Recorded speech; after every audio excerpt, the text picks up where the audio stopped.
RIP, sad story of Yoruba movie actor who died.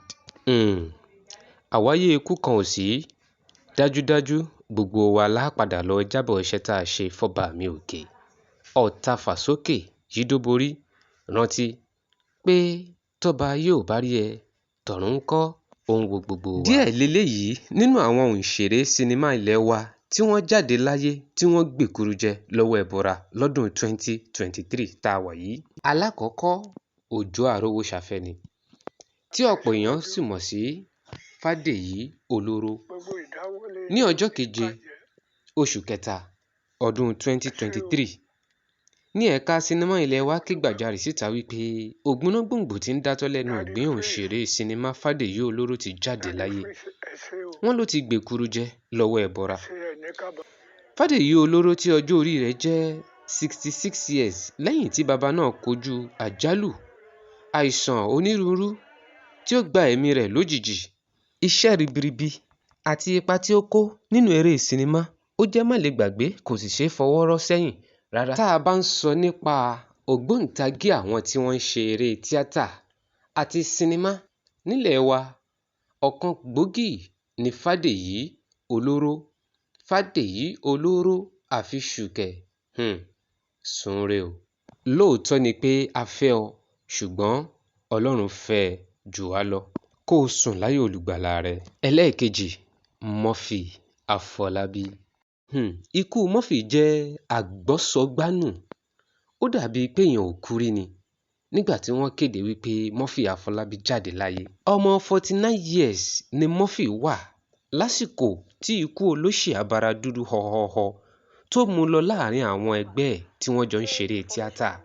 Murphy Afọlábí jẹ́ gbajúgbajà ìlúmọ̀ọ́ká onítíátà tí ó ti ṣe ọ̀pọ̀lọpọ̀ iṣẹ́ nínú ká ṣe sinimá, àgbéléwò àti torí àgbàgbé. Ọdún 1998 ni Murphy Afọlábí bẹ̀rẹ̀ iṣẹ́ sinimá lábẹ́ oníwòsàn òṣèré Fàsásí. Wọ́n ní ikú Murphy jẹ́ má lè gbàgbé tí ó ti mú ìpalára wá tí ó sì ti fi àyè sílẹ̀ nínú Yoruba industry gẹ́gẹ́ bí alábàáṣiṣẹ́ rẹ̀ ṣe fi léde fún wa. Adékọ́lá Tìjání.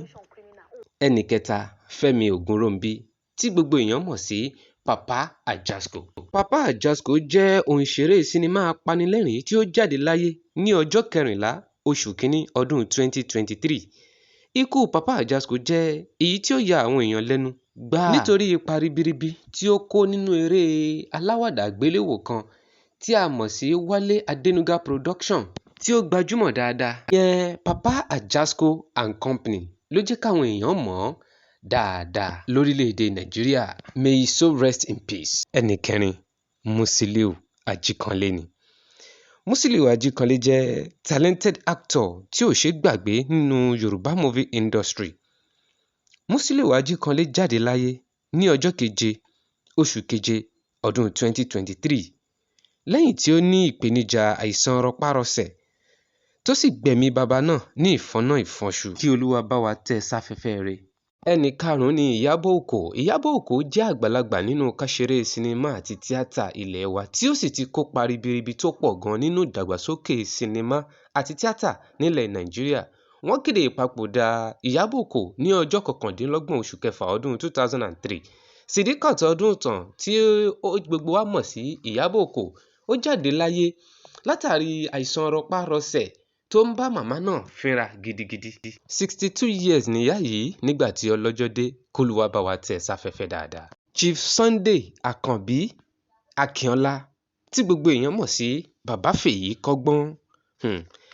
Bàbá yìí ló jáde láyé látàrí àìsàn kíndìnrín tó ń bá wọ̀yá àjà nínú àgọ́ ara. Ipa tó kó ní Yorùbá Nollywood film industry ní ọdún 80s sí ọdún 90s ó sì jẹ́ àkọsílẹ̀ rere ní ilé iṣẹ́ náà. Bá a ṣe rántí àwọn òǹṣèré lọ́kùnrin àti lóbìnrin tó jáde láyé ní ọdún 2003. Àwa ń gbà á ládùúrà fún gbogbo ẹ̀yin olólùfẹ́ ìkànnì yìí pátápátá wípé ikú òjijì kò ní kàn yín tọmọtọmọ tẹbí àtará. Ẹ má gbàgbé láti fún fídíò yìí ní likes kẹ́ ẹ dẹ̀ subscribe sórí channel yìí Bákan náà, ẹ lọ sí comment section fídíò yìí kẹ́ ẹ type ẹ̀ síbẹ̀ wípé rest in peace fáwọn tí wọ́n kú. Kẹ́ ẹ tún kọ síbẹ̀ wípé ikú òjijì kì í ṣe tèmi nínú ọdún yìí àti láíláí. Ẹ má gbàgbé láti subscribe sórí channel yìí kẹ́ ẹ lè máa jẹ̀gbádùn àwọn ètò lọ́lọ́kan-ò-jọ̀kan tá a máa mú wá lórí ìkànnì yìí.